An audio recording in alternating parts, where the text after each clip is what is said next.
Hey there, fellow wanderers.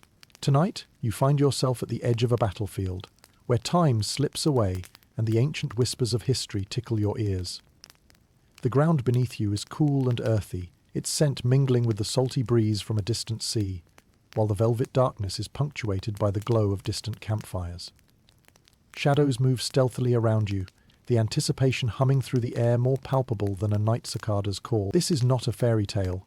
It's a tale of courage and conflict. A long time ago, where men grappled with monumental forces in a desperate bid for survival. So before we dive deeper, I ask only this. If this kind of raw, unvarnished truth speaks to you, click like, hit subscribe, and leave a trace of yourself in the comments. Tell me your city, your time, your state of mind. Now, dim the lights. Let the hum of your fan blend with the wind of centuries past. Let's begin. And remember, in medieval times, even survival was a luxury.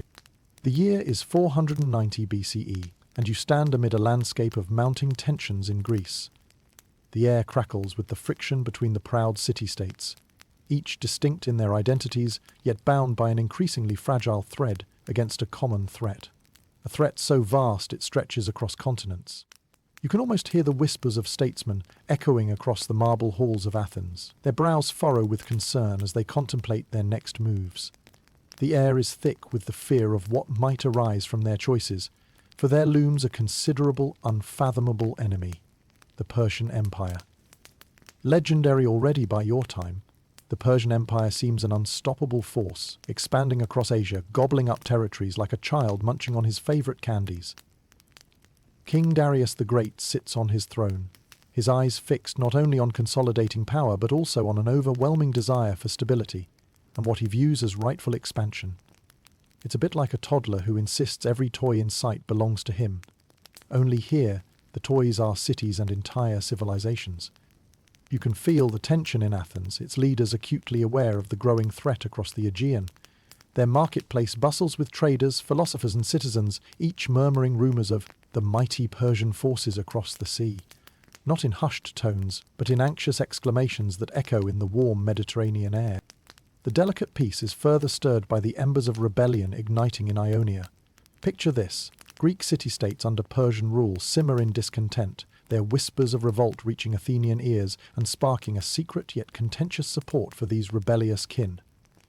You might imagine the Ionian revolt as a rogue sibling causing trouble while hard-working Athens tries not to get caught in the ensuing fray. However, the decision to aid Ionia upsets Darius, who now has vengeance on the brain, a simmering stew of retribution with Athens' name on it.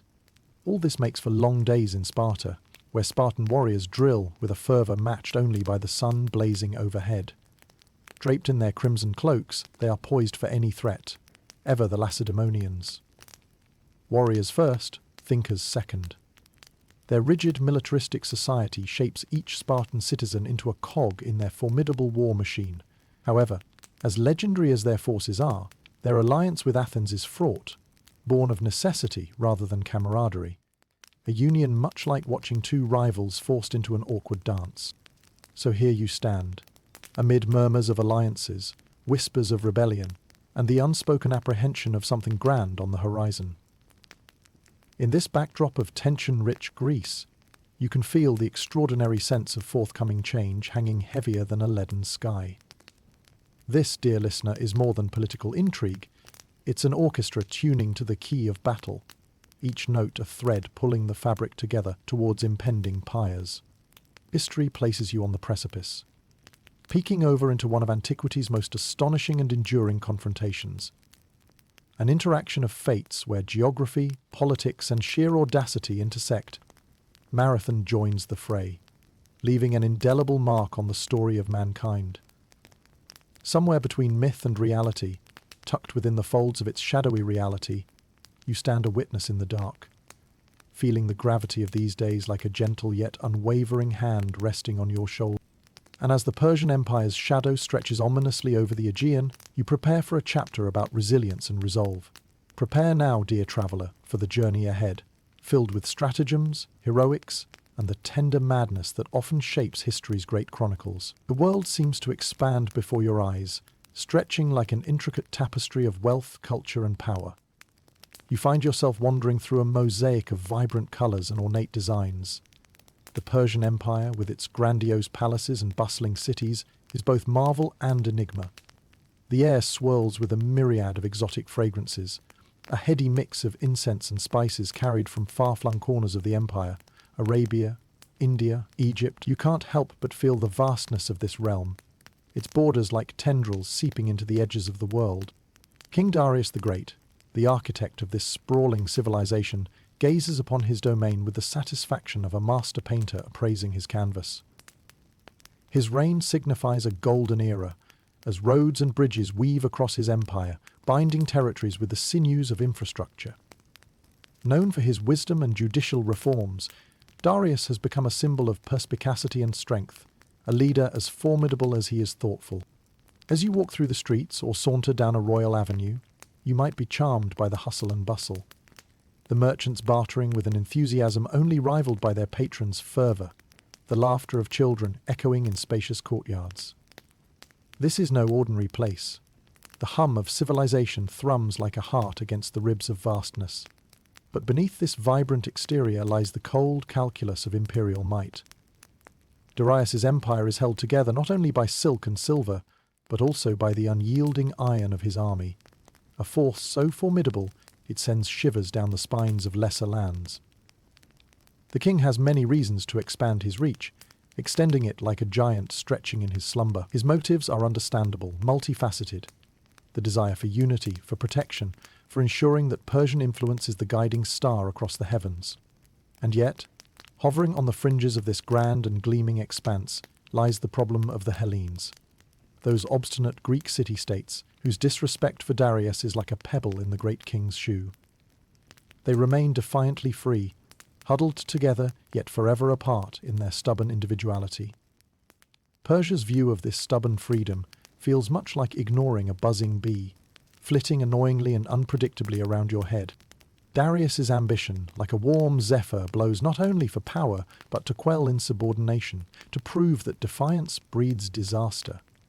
After all, you consider with a wry smile, when you've been slighted by those who should know better, retribution isn't just customary, it's an art form.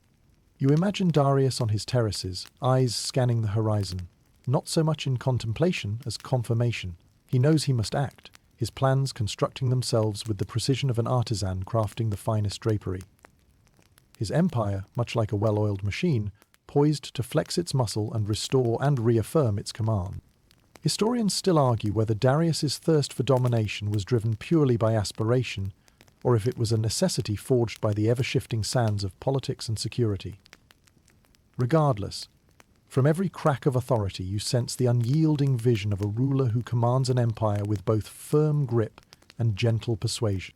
So here you exist, marvelling at an awe-inspiring culture, where art and warfare dance in mutual admiration, where science and philosophy reflect off the gleaming gold adorning noble figures of the Persian court. And within this theatre of legends and whispers, the plot thickens as Darius sets his sights on teaching the Greeks a lesson they will not soon forget. Just imagine, in the unseen corridors of fate, decisions being made, narratives beginning to unfold, as the empire's greatest saga inches toward its decisive turn on the sunlit fields of Marathon. As you stride through the echoes of this grand empire, mental notes of awe mingling with the stirrings of a story unfolding, remember that even the mighty Persian Empire, with all its glory, could not suppress the murmurs of history, nor the unexpected direction destiny sometimes takes.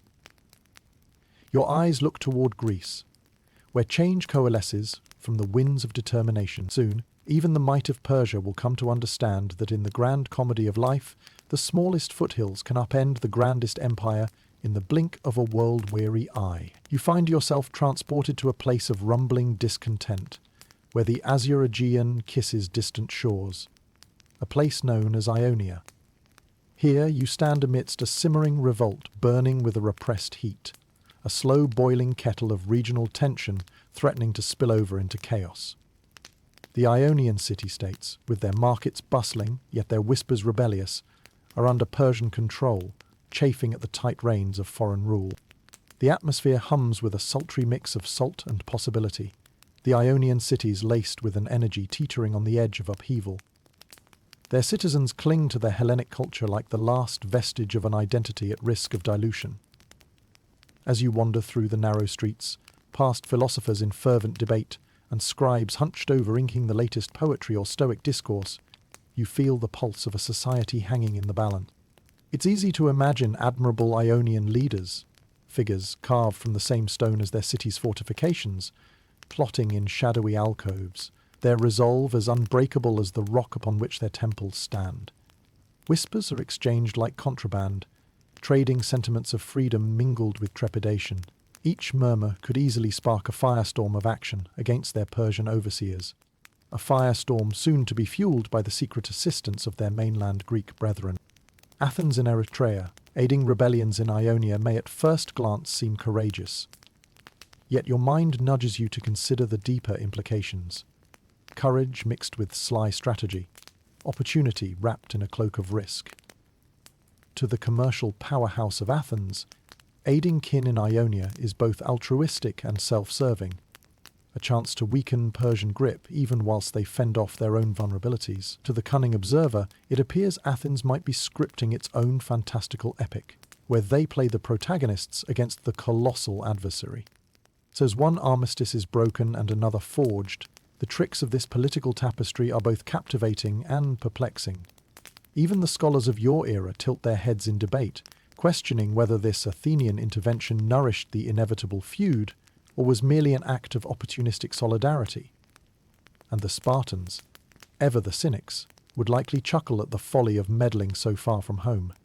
As you drift further into this historical theatre, you picture the Ionians, now pulsing with hope and courage, rising against Persian rule. It's an attempt punctuated with both luck and missteps, a gambit that ultimately registered on Darius's radar, like a star suddenly flaring brightly in the night sky. The king's irritation is as palpable as the thick musk of Ionian summers, insightful that Athens dared to poke the very beast they should be hiding from. Stroll with the thoughts of the Ionians as they harbour Hellenic ideals, watching as their own league of rebellion takes shape. They embody that relentless human longing for self-determination against overwhelming forces. You can almost taste the mingled fear and excitement in the air, a spirit that could lead to liberation or to oblivion. In the cry of freedom, you understand the fragile balance of power at play. The Ionian revolt, triggered by a simple nudge from the allies across the sea, reveals the intricate dance between occupying force and subjugated populace, rising tides of hope and the crushing blows of imperial retribution. As always, it is the cracks in control that cast the longest shadows over history. With Darius fully awakened to the audacity of Greek incitement, determination sparks within him, a determination to address the impertinence of freedom sought outside Persian decree. He views the action of Athens as one does a small ember, a mere inconvenience at first, one not to be ignored lest it consume the tapestry of his empire. Glide through the past and imagine the convergence of time and tide, preparing for an extensive revelation, a confrontation on fertile lands where Ionian resolve becomes the winds propelling Greece and Persia toward an inevitable, fateful clash. The subtle prelude to confrontation is ending, and the great symphony of Marathon nigh over the horizon. In the rolling landscape overshadowed by tension, you meander through the Greek heartland, where orange groves whisper ancient secrets and olive trees stand as gnarled sentinels to history's ebb and flow. Here the gravity of events unfolds within the sinewy ties of an uneasy alliance between Athens and Sparta. Athens, teeming with energy, is a hive of political strategy and philosophical waxing. Its bustling marketplace is a cacophonous symphony of voices, where impassioned debates echo across the Acropolis with a fervour that would put today's chatter to shame. With the Ionian revolt still reverberating across the Aegean, Athens finds itself at a critical juncture. The need for defence against the behemoth of Persia binds this city into a knot of potentially precarious alliances. As you wander past the white-columned temples, you see statesmen bent over sculpted marble tables, their fingers tracing routes, strategies, and contingencies. There is a palpable tension in their furrowed brows. Decisions must be made, alliances forged, and quarrels suspended. At least for now. Their pragmatism is as sharp as it is reluctantly collaborative. Those in the Agora speak of Athenian heroes, of legacies both glorious and brooding, of weights carried with heads held high. Then there is Sparta, distinct, unyielding. As you cross into their lands, an austere world embraces you, one where military precision shapes every corner of the city-state. The disciplined clamour of shields and spears rises as Spartans, hoisting their weapons in drills, form a phalanx of formidable renown. You can almost feel the Spartan reputation for prowess radiating through your skin like the heat from the midday sun on polished armour. It is a strange yet necessary partnership forged between Athens and Sparta, much like two mismatched pieces of the ancient world's puzzle. They understand that survival necessitates a united front, though their union is filled with tension as much as it is with steel. The Athenians, with their cultural and intellectual sway, and the Spartans, with their martial fierceness, share little common ground aside from the one uniting factor of mutual survival against the vast Persian threat. Setting you amidst their conversations, you overhear whispers of strategy and necessity. Each city-state threads its own history into the tapestry of a mutual cause, acknowledging the presence of an imminent threat large enough to obscure petty rivalries. It's as if both cities are caught in a dance of politics. One step fear, two steps ambition, and a twirl of opportunism. The stains of past grievances are washed over in the face of an existential threat. Amongst all this politicking, historians have long mused over whether this alliance was truly born of desperation or mutual enlightenment. Did the best minds see a long-term unification? Or was this just a patchwork to fend off a tide so imposing and unavoidable? The debate adds layers to the intricate web of historical narratives, inviting you to consider what truly drove these stalwart adversaries toward a temporary truce. From this time and place, you can hear the distant echoes of Spartan footfalls intertwining with Athenian orations, creating a contrapuntal melody of warfare and wisdom. The amalgamation of Athens' intellect and Sparta's might presents a fascinating blend, one that might just be enough to weather a storm surging across the Aegean Sea. In this precarious union, you sense the shadow of a gathering momentum, a surge of history poised to spring forth across lush plains where tactics will dance with destiny. The tension lies as thick as the summer air, like a prolonged intake of breath, awaiting the exhale of battle and the kindred exhalation of collective history.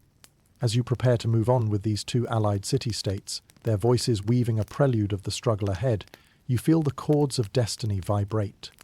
It is a journey of wits and war, and soon, as you venture into the darker depths of the Aegean night, they will face an enemy unyielding yet vulnerable, formidable yet felled by ingenuity. In this union, you stand poised at the edge of legend, caught in the moment where alliances melt into the poetry of conflict, and historical tides begin to carve their place into the sands of time. The evening air carries a resolution, a whisper growing louder as you venture deeper into the strategic heart of the Persian Empire.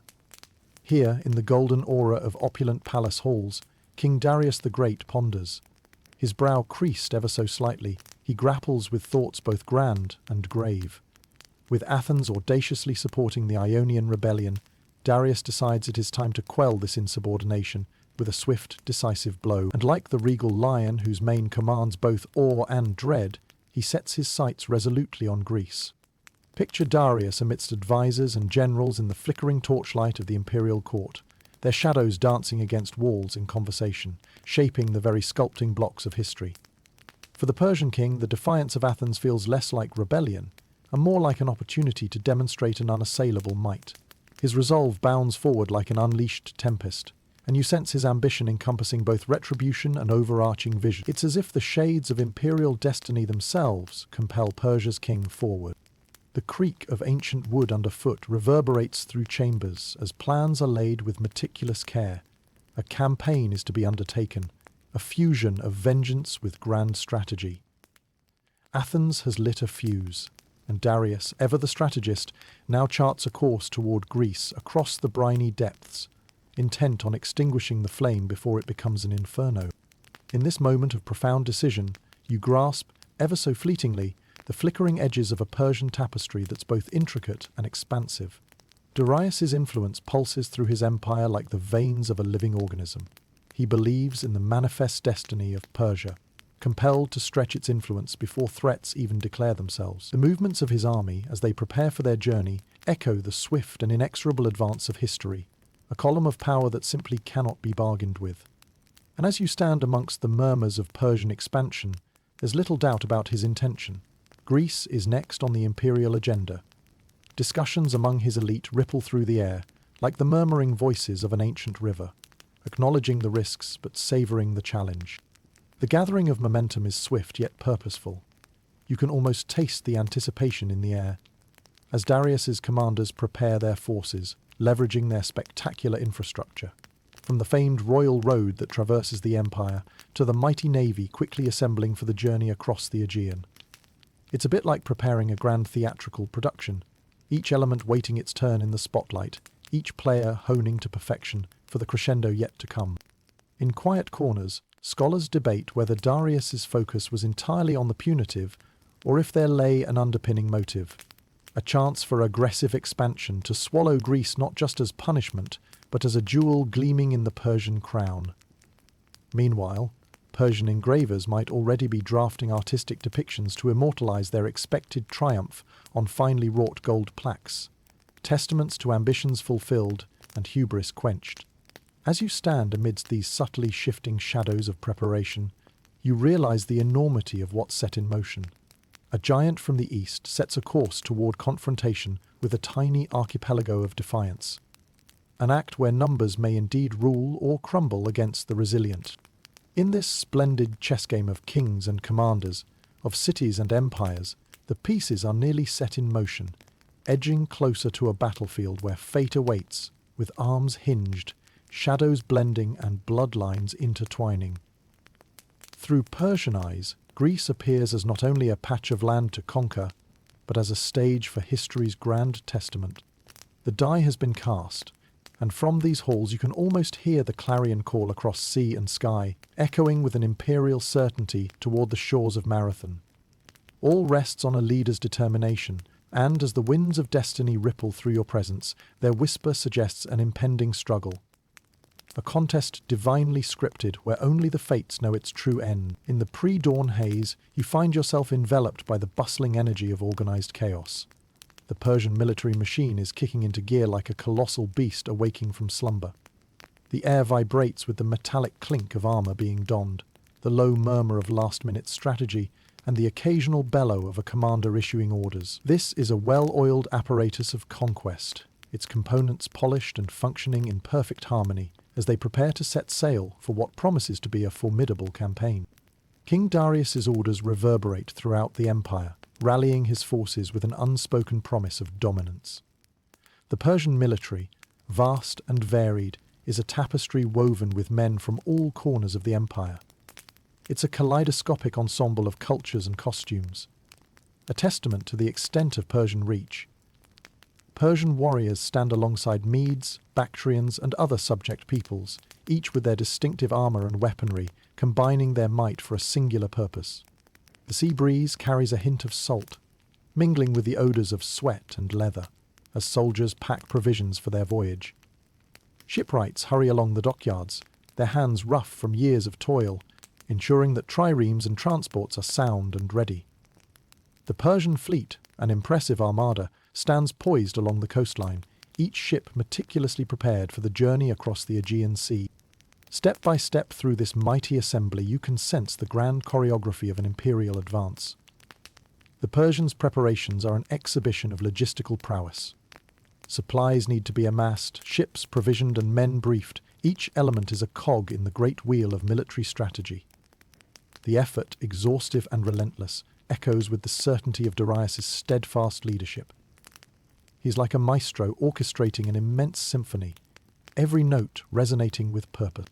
More than just a force of arms, the Persian campaign is accompanied by a retinue that impressively includes engineers, scribes, and likely even artists to capture the glory of the expected triumph. You can imagine the engineers sketching out siege engines on parchment, while scribes sharpen their quills, ready to record the unfolding history. It's a grand undertaking where the Persian juggernaut knows no equal. For Persia, superior numbers instill confidence. Historians still argue whether they overestimated their capabilities or underestimated Greek resolve. Armies so meticulously organized offer a sense of intimidating inevitability, drawing parallels to the powerful flow of a river that sweeps all before it. The Greeks must seem like mere islands, destined to be submerged under the Persian tide. Yet, amid the bustle, you sense a serene determination permeating the ranks. It is a resolve etched into the faces of the soldiers, men ready to don the sky-blue standard of Achaemenes, or so the tale suggests, and bring Greek rebellion to heel. Their presence in the cool morning air is palpable, as they march in step with an intention mirrored in the sun climbing over the horizon. Throughout the ranks there's an undercurrent of stories circulating, a verbal tapestry that encompasses both fears and aspirations. There's talk of Greek cunning and surprise allied with the familiar anxiety of encountering formidable foes standing defiantly in their path. It stirs within you, this dramatic tension, the palpable thickness of the air reminiscent of the moments before a looming storm. Beyond this immediate spectacle, as the ships slowly glide from their docks, you wonder what's going through the minds of the generals. Do they envision swift victory or slow, trudging conflict? Are their thoughts on glory or pragmatism? The empire's collective will sails with them now, a part of them forever etched into the tides, steering toward Greek lands. As the Persian forces move toward their destiny, charting courses over old trade routes, you reflect on the multifaceted dynamics of their advance. This is a campaign built on layers of conquest, ambition, and meticulously calculated risk. In the shadow of their ships, poised like daggers against the horizon, you feel the weight of 1,000 stories about to converge. The Persian military machine, so rich in lore and layered in purpose, is advancing to stake its claim in history's grand narrative. You can sense that this is more than a crossing of seas, more than assertion of dominance. It is a quest intertwined with the very essence of power and identity. The coming journey cradles the unfolding chapters of fate tucked quietly within its sails. As the waves lap against the prow of their ships, you shift focus to Athens, where the bells of preparation ring clear and urgent across the city's bustling expanse.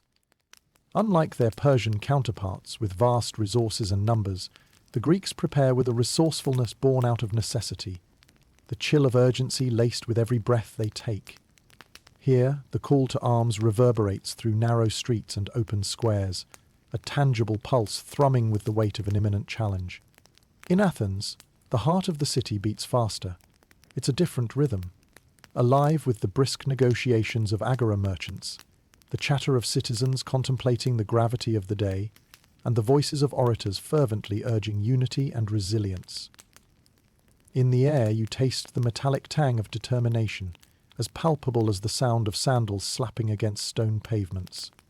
You feel the palpable energy as the city marshals for defence, paths converging toward common resolution. Athenian leaders, caught between duty and a contemplative apprehension, rally their citizen militias. You might smile at the irony that these citizen soldiers, tailors, farmers, blacksmiths, now get hastily armed with shield and spear, marching under the sweltering sun. Their resolve is unyielding, their motivation spurred by the fires of common cause, and perhaps a dash of Athenian pride. Despite their city's cultural sophistication, Athenians are not strangers to battle. The spectators in the marketplace might murmur recollections of old tales, likening the current crisis to those narrated on amphora vases or spun by Stoic poets. Yet, every conversation echoes the awareness of standing at a critical juncture where tales of endurance may soon eclipse those of myth. Commander Miltiades stands at the forefront of this harried preparation. As a seasoned general, he witnesses both the martial and philosophical sides of Athenian life. You see him gauging the mood of his charges with the practiced eye of a farmer assessing his fields before harvest. Hard where it needs to be, yet with an affable smile that casts a reassuring aura. His leadership is buoyed by experience and strategic acuity, knowing all too well the fine line between disaster and success. In the frantic bustle of armament, you picture wooden cases of swords being distributed, stacks of hoplon shields being more securely fastened to warriors' backs. The air crackles with the sounds of smithies, working their bellows late into the night, forging weapons to bolster the resolve of those willing to stake their lives in defense of their homeland. To Athenians, philosopher warriors, courage is a tenet seared into each psyche, a meshing of both mind and spear. With the arrangement of the formidable Athenian phalanx formation, a strategic understanding reveals itself. You can visualize each hoplite slotting confidently into position, forming a wall of bronze and sinew. It's a testament to the collective strength that emphasizes discipline and unity over sheer force. Historians note the cunning tactics of Miltiades, who appreciates the advantage of the terrain, the marshes and narrow corridors of approach that might stymie the Persian numbers. As night falls over Athens, flickering torchlight reflects off polished preparations and the whisper of oaths shared between comrades. Promises to hold fast in the coming trial. You can almost smell the olive oil glow embracing sleepless nights, as families part with hushed words of comfort, and soldiers steal quiet moments of resolve under the moonlit sky. In this gathering storm, your empathy mingles with admiration for the deft Athenian dance of courage and strategy. The nuances of necessity shape the actions of this resolute city-state, infusing their preparations with elements of sacrificial valor and impromptu innovation. The raw truth of the moment is this: though vastly outnumbered, here stands a people bound by principle and hope, casting their shadows along ancient walls as they ready themselves for history's grand test. While the sea draws Persian ships closer, here, in the hands of vigilant citizens and determined leaders, you perceive a kindling spark poised to burn brightly against the approaching tempest. The tale unfolds with an eerie beauty, underscored by the rhythms of heartbeats unified in purpose.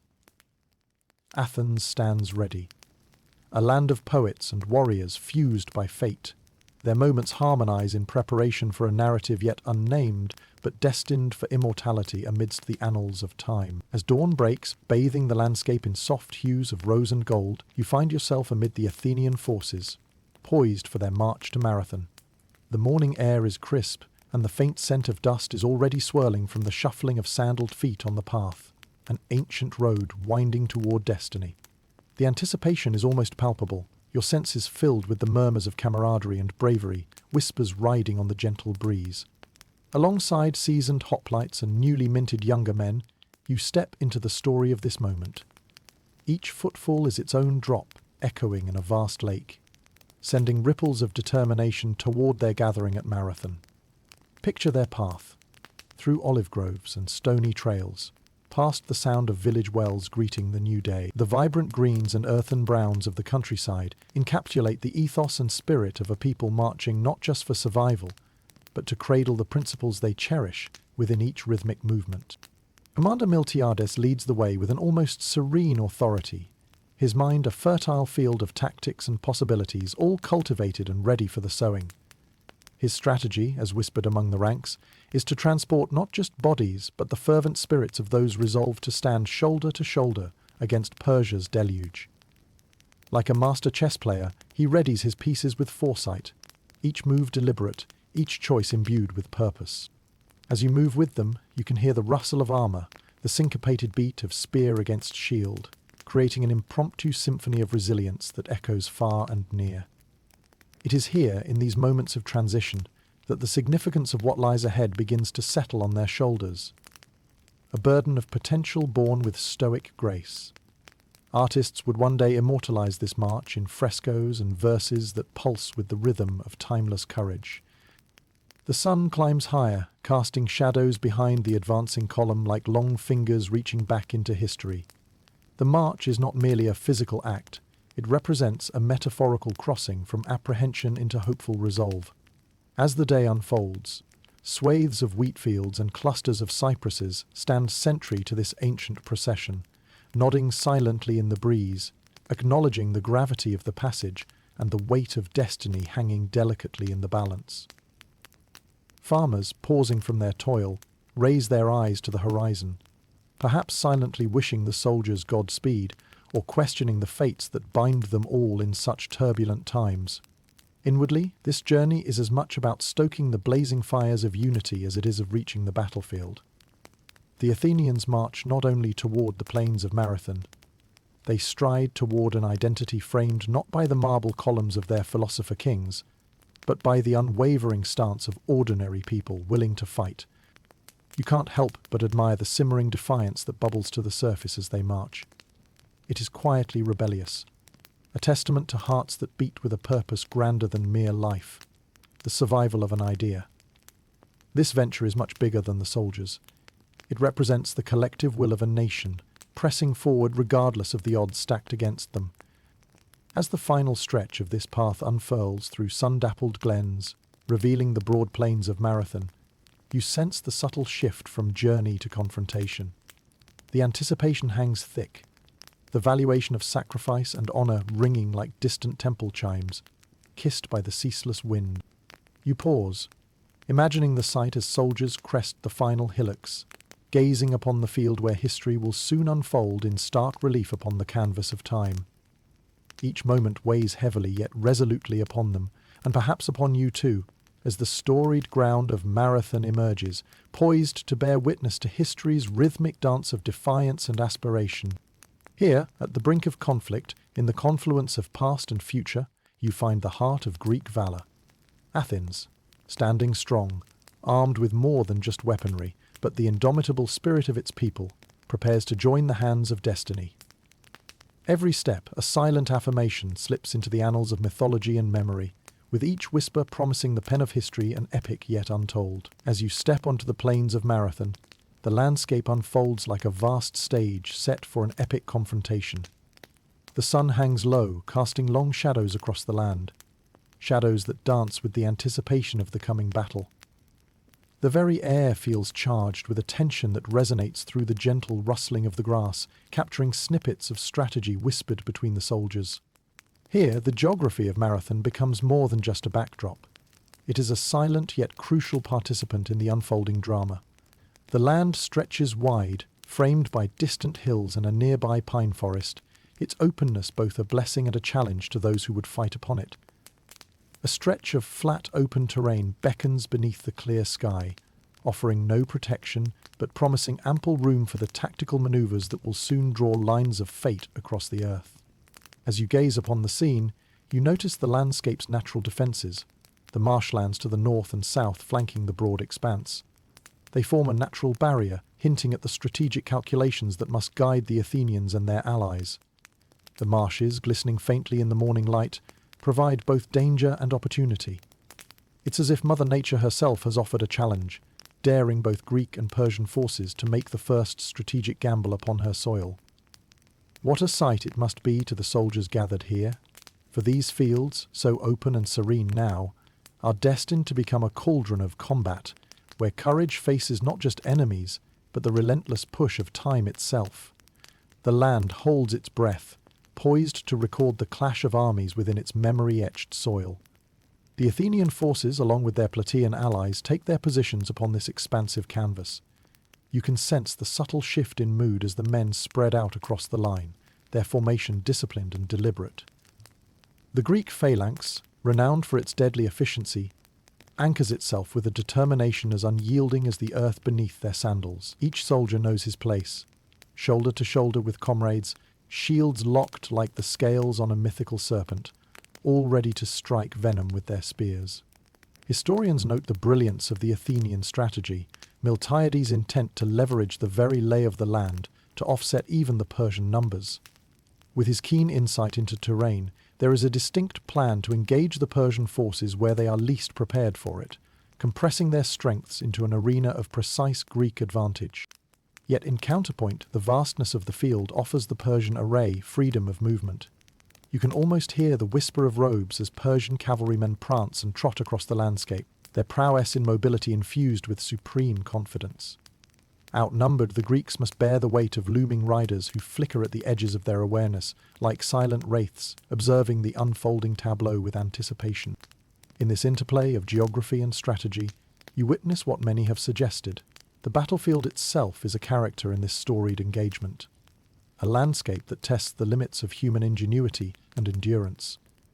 Tracing the boundaries of swamp and field, each twist of the terrain becomes an opportunity for cunning and valor, demanding not only sinew but craftiness. Somewhere among these thoughts, scholars continue to debate the impact of geography on such a pivotal moment. the exactness with which Miltiades read the land and formed his strategies against the tides of war.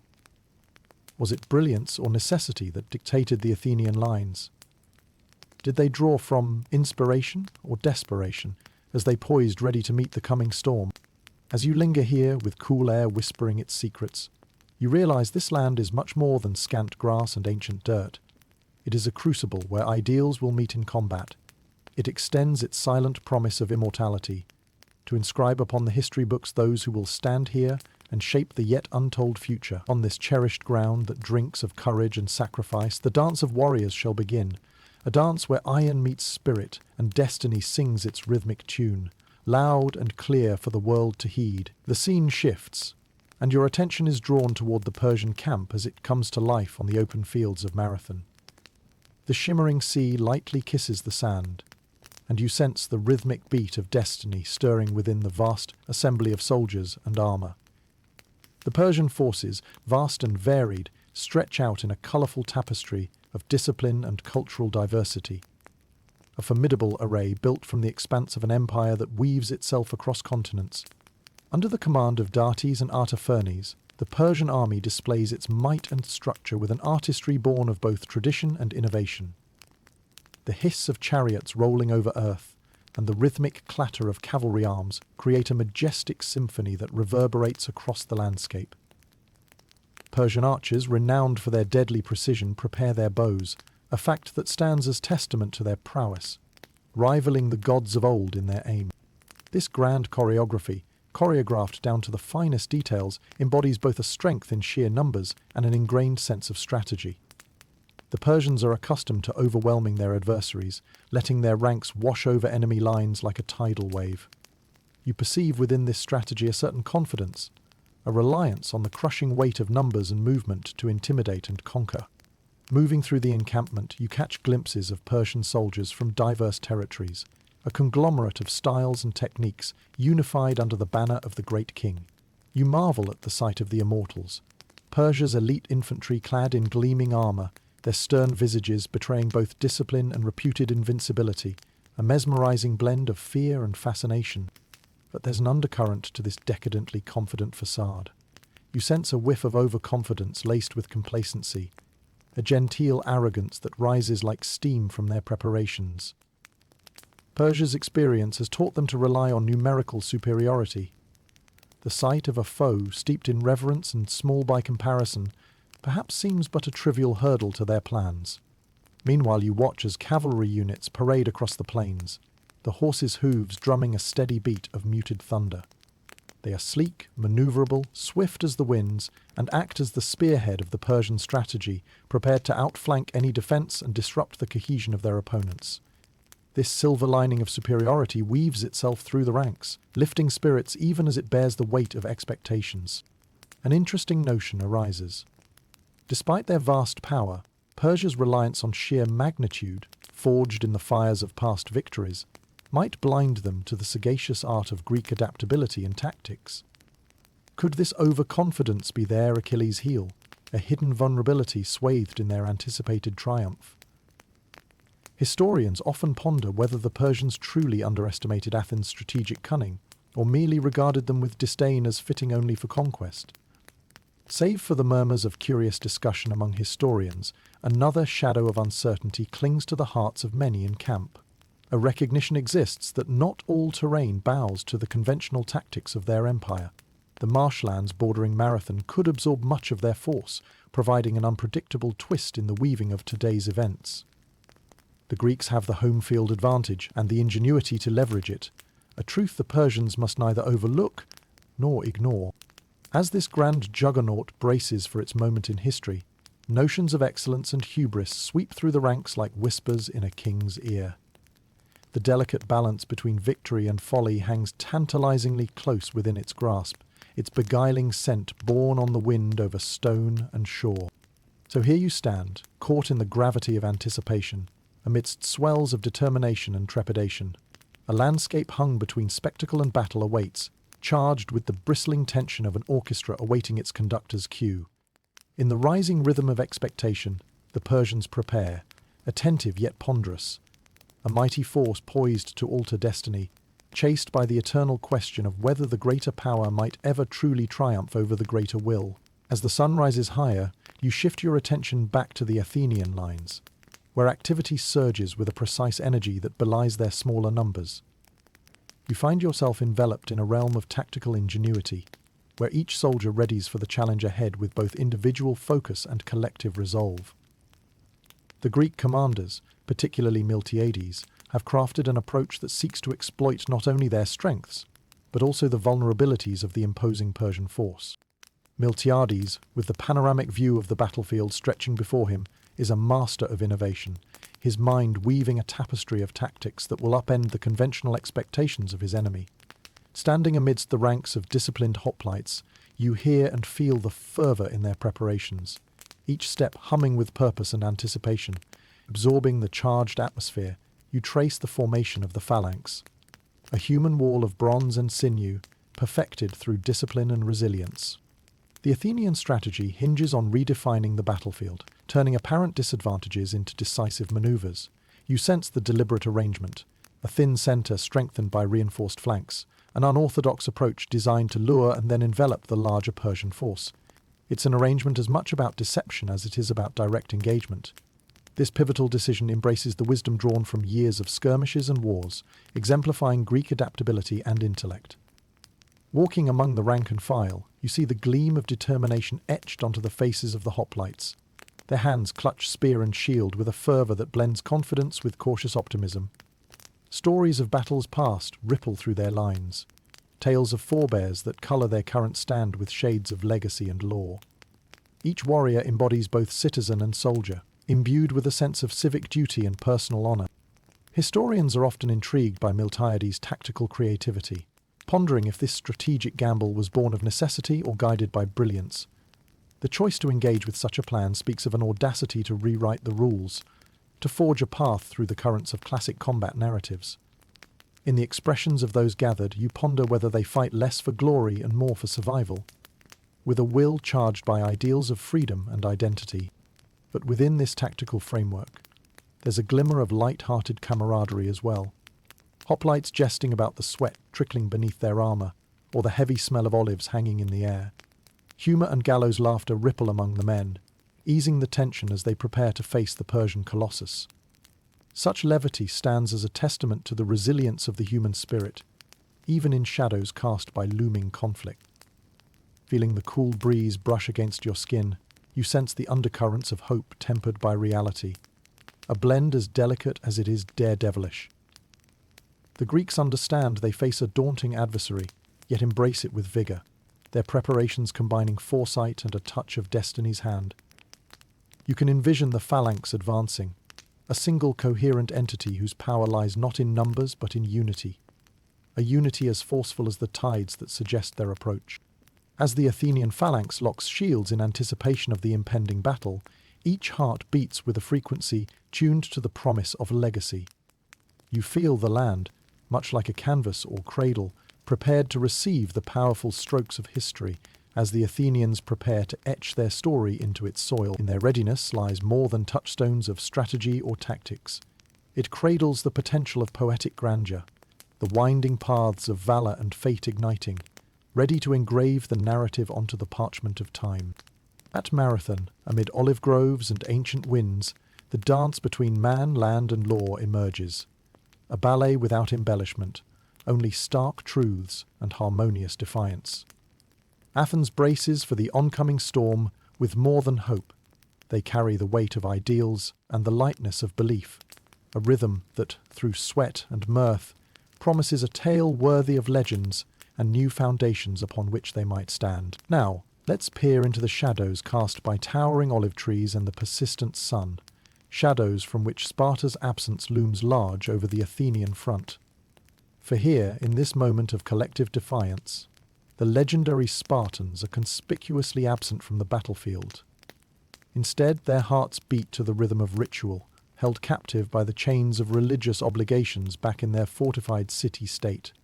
The Spartans, renowned across the ancient world for their martial prowess and unyielding discipline, find themselves momentarily constrained by the whims of the divine.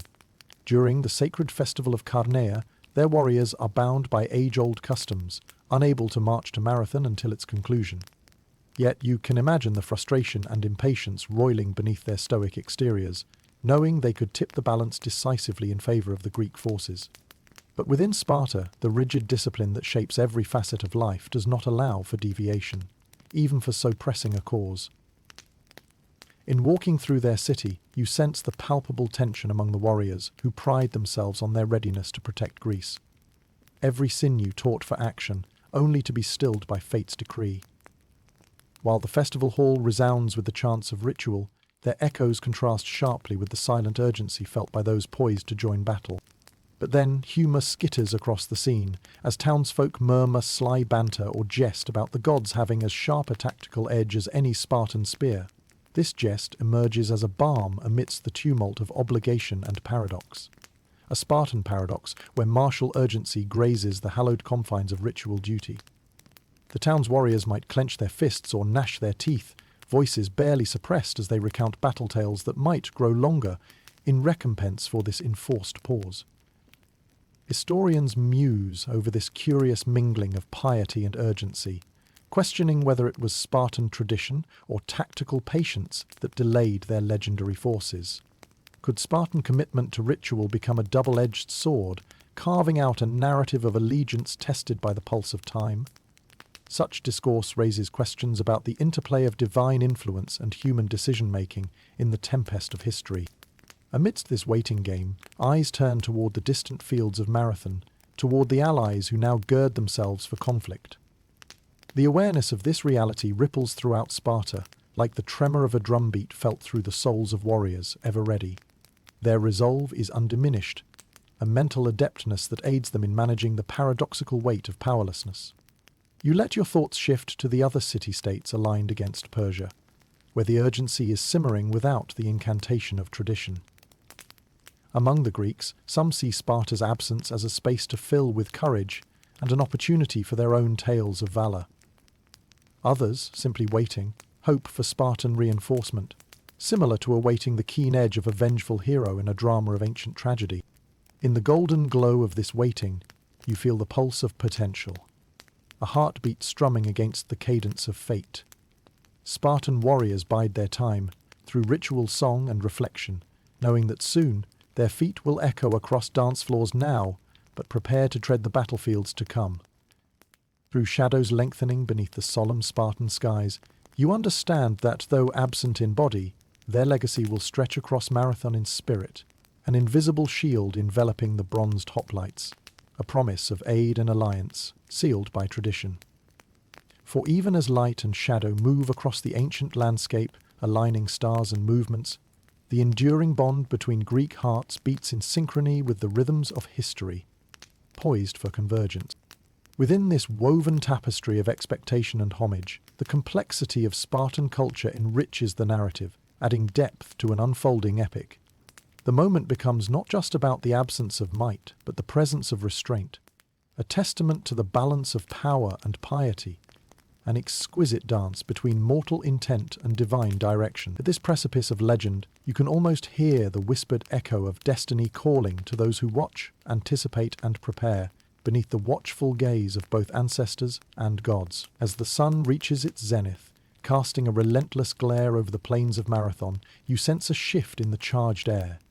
An electric crackle as the Athenian forces, led by the brilliant General Miltiades, decide it's time to make their move.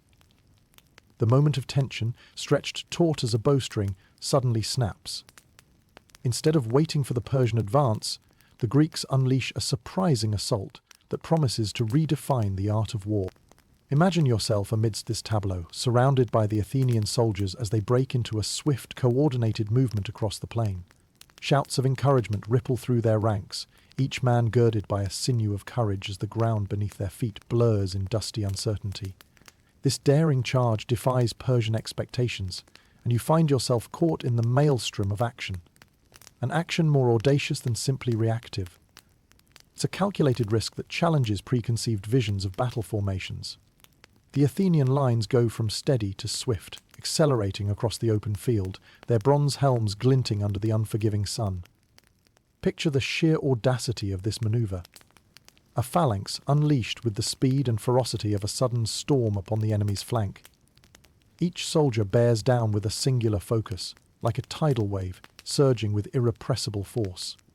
The unexpected nature of the Greek advance sends ripples of confusion throughout the Persian lines. Recovering from the initial shock, Persian commanders hastily rally their troops, their voices strained yet resolute among the flurry of activity. The surprise Greek assault sows disorder, introducing a chaotic ballet where Persian numbers can't easily maneuver, wedged as they are by the marshes. Amidst the clamour, you can hear the clash of spears against shields, the guttural cries of determination juxtaposed with the noise of warfare. The dust rises in great plumes, both obscuring and revealing.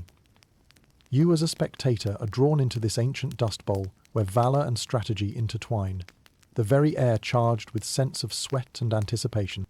You see the Athenian hoplites capitalising on the element of surprise, pushing through the Persian front lines with disciplined ferocity. Their cohesion, an unyielding wall of shields and spears, embodies the very essence of military athletics. They know that their strength lies not only in individual bravery but in collective synergy, an indomitable spirit rooted in shared purpose and tactical selflessness. Historians have long debated whether this surprise Greek assault was a last-minute stroke of genius born of necessity or a pre-planned manoeuvre executed with calculated foresight. Could this bold move unravel the perception of inevitable Persian victory, a testament to human ingenuity against the rigours of overwhelming force? Across the seething battlefield, shouts of amazement meld with cries of battle, swirling around you like a whirlwind of opposing forces. The Greeks' unexpected aggression becomes a fulcrum upon which the fate of the day balances precariously. Reality is malleable here, its outcome pivoting unpredictably in the crucible of action. Even in the midst of grim conflict, elements of bright irony surface. A collective realization that sometimes the best defense is, indeed, a bold and fitting offense. Among the ranks, pithy remarks and battlefield quips echo as hoplites brace themselves, each of them a singular part of this unconventional strategy that teeters on both brilliance and brinksmanship. Persian sorrows and Greek hopes commingle in the chaos, a chaos now flipping from what once seemed inevitable. It is an age-old story, retold on this dusty tableau, where audacity meets empire, where velocity interjects into stasis, reshaping the unyieldable into the dynamic. Caught within these harmonic chords of conflict, you witness the Athenian resolve as it pushes against the tide, a tide much larger and yet fallible, subject to the spirit of determination that pulses through the phalanx lines. This initiative, gallant and headstrong, sets the stage for the narratives that history will craft as it glides forward on the wings of legends yet to be penned. Colours bolder amidst the chronicles of humanity. The air is thick with the sound of clashing metal and the cries of men enmeshed in combat as the Greek charge collides head-on with Persian determination. You found yourself at the heart of the battlefield now, enveloped by the symphony of fierce hand-to-hand clashes echoing across the plains of Marathon. It's no longer just a battle of tactics, but one deeply rooted in the primal, visceral struggle between adversaries locked in a dance as old as time itself. Moving through the chaos, your senses are immersed in this storm of human conflict, a cacophony where cries of defiance blend with the rolling thunder of shields meeting swords. The hoplites, their formation tightened like a knot of warriors, engage first with brilliant synchronization, thrusting their spears with precision developed through tireless drills and steadfast discipline. Their footfalls are sure, each movement calculated in this tableau of adrenaline and resolve. You witness the sheer grit of Greek soldiers who, despite the odds against them, fold the tension between civility and survival into the sharp point of each spear. The Persian fighters, relentless and agile, meet them with equal ferocity. They're known for their skill with bows and cavalry, but today they must contend with the steely resilience of a Greek force bearing unexpected courage. Locked in this urgent conflict, you feel the ground beneath them tremble under the weight of colliding wills. Dust swirls to obscure the sun, and within these veils of earth and sweat, individual stories of valour and struggle blossom like wildflowers across a plain.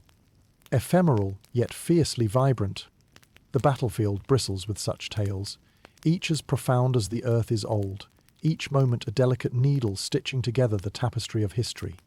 You sense the rhythm of combat weaving through humanity's sinews as warriors embrace their fates, yoked together amid calls that punctuate the battleground like staccato notes, driven by urgency and resolve.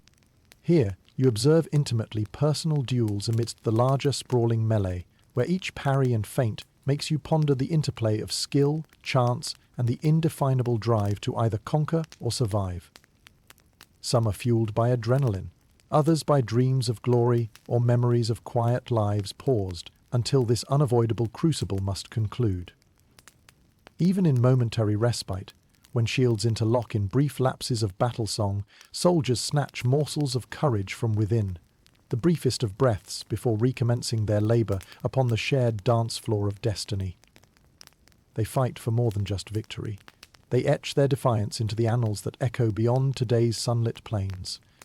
In the backdrop, historians discuss whether the otherwise indomitable Persian cavalry found themselves trapped, limited by the marshes or the terrain surprise, unable to unleash their full might against tightly huddled Greek resolve.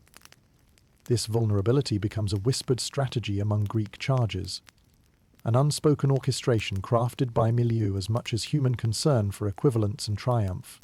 Caught within this ancient struggle, even the contemplative mind marvels at the relentless push and pull between forces, one embodying imperial might and the other a synergy of diverse souls committed to their distinct ideals. For beneath these bronze helms, and reflected in shadowed Persian eyes, lie the fullest spectrum of humanity's tale, a testament to endurance, will, and the subtle art of war. Even amid grim survival and the gruesome spectacle of warfare, gallows humour flits among the Greeks, who joke about the exquisite Corinthian sandals they might pilfer from the fallen foe, or the spoils soon to fill the coffers of Athenian bravery. Soaked in this weaving of voices and valour, you stand within this realm of struggle, draped in the urgency of life against life. Each clash is a heartbeat resonating with some forgotten memory or shared longing, as those here might dream of the simplicity beyond such sacrifice, even as they become one with the fabric of renown. At Marathon, a mosaic of grit, cunning and tenacity defines the day, each piece fitted into a grand narrative that will transcend both mortal sight and fleeting breath, to illuminate a future that waits patiently beyond the horizon. Through the veil of conflict, courage stands unmatched, carved into the legacy of all who walk this ancient field, written in a dialect of endurance forever and ever. In the swirling tableau of chaos and dust, you begin to notice a change, a ripple across the battlefield where the tide of combat subtly shifts. The Athenian forces, emboldened and synchronizing as one resilient unit, deploy what will become a decisive maneuver, the flanking attack. It's as if strategy suddenly takes tangible form, leaping from the minds of generals into the limbs of soldiers who deftly turn the course of engagement. And amidst the din of clashing weapons and the cries of warriors, the outer edges of the Greek line curve and sweep forward, encircling the Persian ranks in a movement as efficacious as it is daring. Imagining this tactical maneuver, you feel the unfolding genius inherent in this strategic ballet. A symmetry of minds sculpting victory from chaos. Miltiades, mindful of both terrain and opportunity, sees the chance to envelop the Persians through disciplined flexibility. The plan is clear in the soldier's eyes as each Athenian hoplite presses onward, the physical embodiment of his commander's foresight. Flanking as a concept might be etched into military doctrine, but here it unfolds in physical, brutal elegance, thereafter elevating Miltiades' name to the echelons of tactical legend. It's a moment where battlefield genius challenges the assumed superiority of numbers. A maneuver famously described in tales of ancient lore, it evokes whispered debates among scholars on how sheer adaptability and bravery sometimes weave the brightest narratives in history's vast fabric. The Persian forces, accustomed to using their own numbers to devastating effect, find themselves caught unawares, trapped in a formation that crumbles against the unexpected Greek assault from the flanks. Their lines buckle, falter, and then begin to fracture as the realization sets in: a formidable foe has danced ahead of their presumption, transforming stalwart defense into momentous pursuit. As a witness within this unfolding drama, you sense the shifting spirit of battle, where erstwhile cohesion dissipates within Persian ranks. Confusion spreads like wildfire, rippling through the rear guards like a chill down a collective spine, evoking a semblance of dread rarely felt by such an expansive army. In those who falter, panic finds purchase, mirroring the ancients fleeing from shadows conjured by unexpected lights. You place yourself amid Athenian ranks, feeling exhilaration tinged with urgency as the warriors press their advantage. The phalanx operates now with revitalized vigor, each soldier's resolve galvanized by the promise of unexpected triumph. The Greeks have embraced their moment, turning Persian assumptions against them with pragmatic resolve. A testament to the fertile soil of Athenian strategy. Such is the nature of war. You find humor amid the melee, with remarks shared about the surprise on the faces of Persians whose exotic clothing, once a symbol of wealth, now foreshadows their retreat. Even the brightest armor cannot always shield the sensitive nerve of valiant intent. Historians reflect upon this exact moment at Marathon, speculating whether the nature of Greek unity stemmed from shared adversity, fueled by existential imperatives, and the framing of larger-than-life narratives. In this strategic conflagration, they see a microcosm of defiance, hope, met not with desperation, but with tactical brilliance. Feeling the rumble beneath your feet as the forces clash, you remain fixed within the shifting theatre of war, where warfare's choreography plays out, penning itself into memory. Amid the turning lines, the shadows of individual courage flicker like flames of destiny, guiding against a dark tide that now reconsiders its impetus.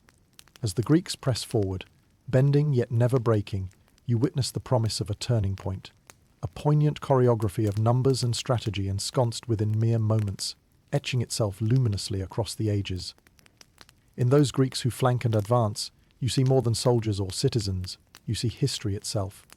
A history driven by ingenuity and daring at Marathon, the echoes of which resound far beyond their humble beginning. You sense the intertwining of courage and cunning, destiny and defiance. A seamless blend as seasons change across eons. The maneuver unfolds before you, more than a martial dance, capturing both the ethos of a people and the whisper of fate stretching across life's intricate confines.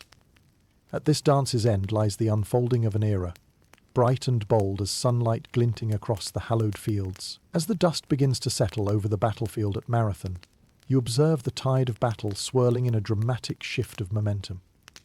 The Persian forces, having underestimated the resolve and ingenuity of the Greek flank maneuver, now find themselves in a state of disarray.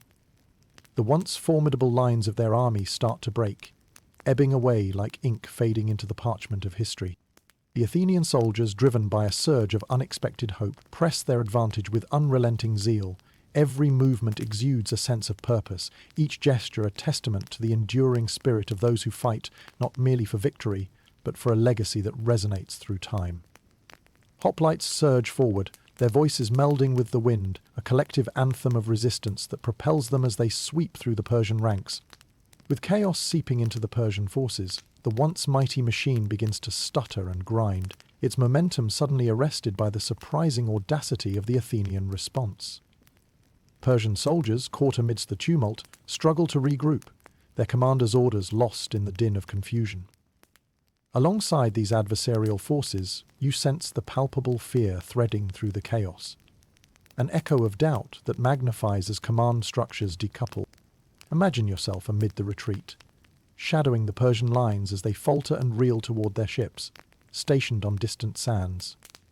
There's a poignancy to the scene, an invisible thread of inevitability unraveling through combat, knots of chaos giving way to the lines of retreat.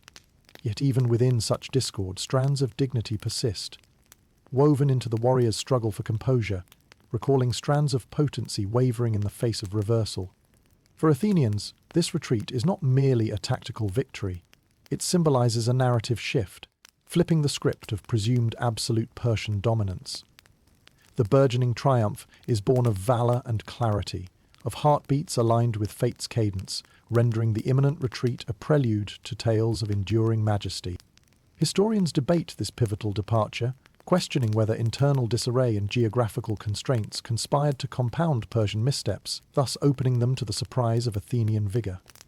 This moment stirs intellectual curiosity, with implications of geography bending the destiny of empires. one shift in configuration becoming an instant in history's cascade. As the Persian retreat gains momentum, the shoreline becomes the backdrop for frenetic energy, a scene alive with soulful desperation and wills resolutely molded by greater forces. The march to the sea transforms into a symbolic passage, warriors wading through temporal currents, engraved with lessons of hubris and reflection.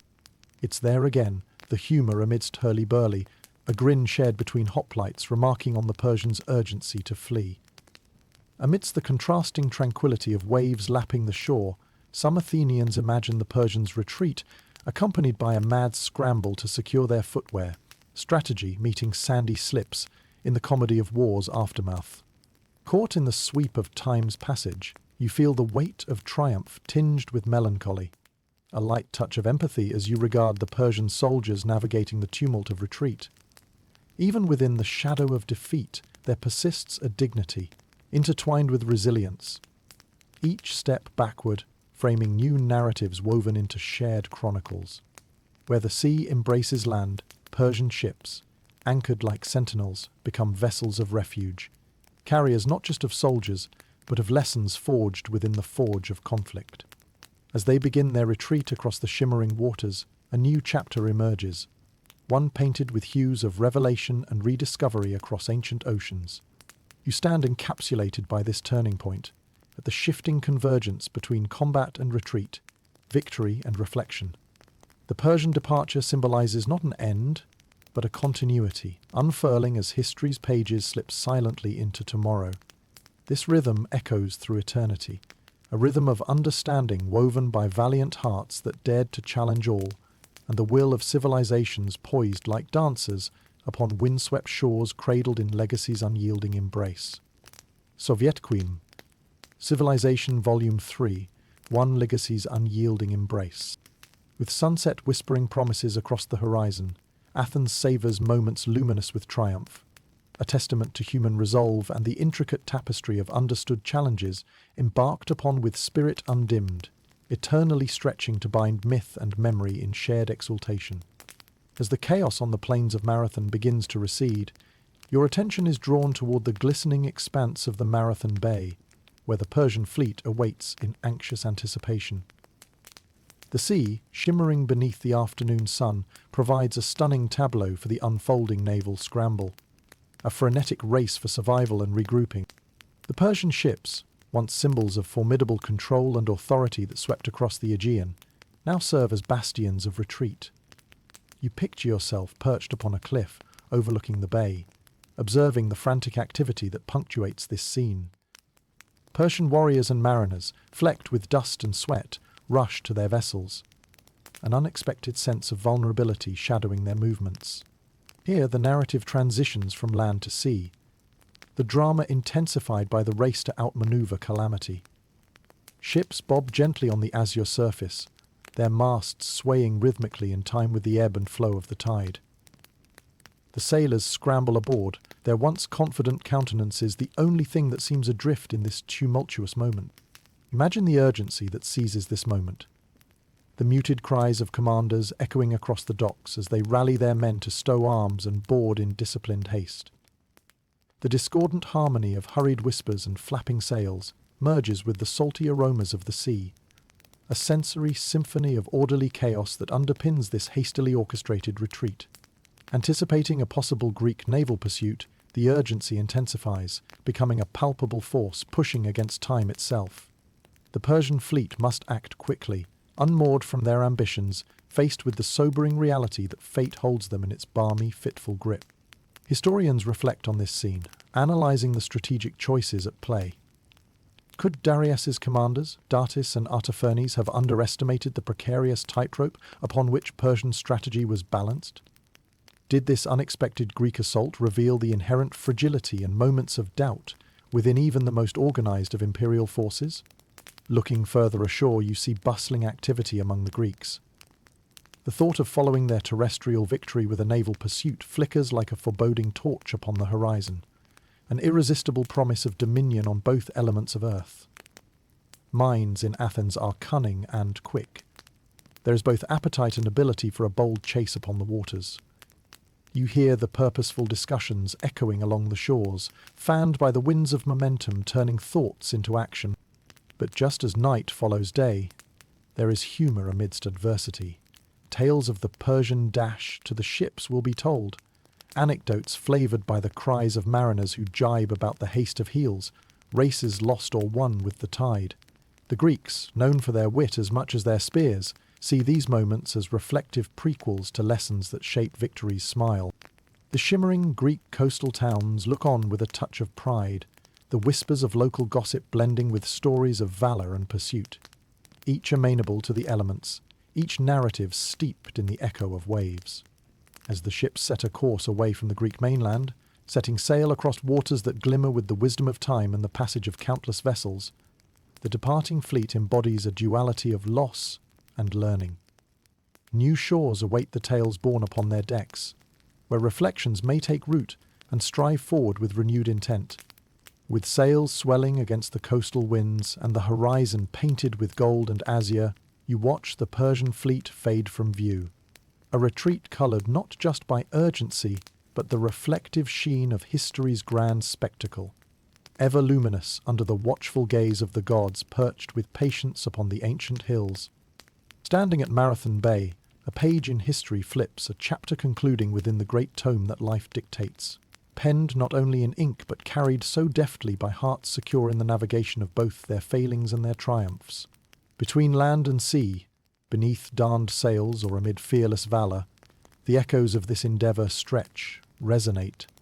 Profoundly there within the tomorrows they shall forge, onward across the eternally unfurling current of time. As the dust and echoes of battle begin to settle over the fields of Marathon, you find yourself wandering among the remnants of conflict, a testament to determination and strategy shaped by the grit of those who stood firm.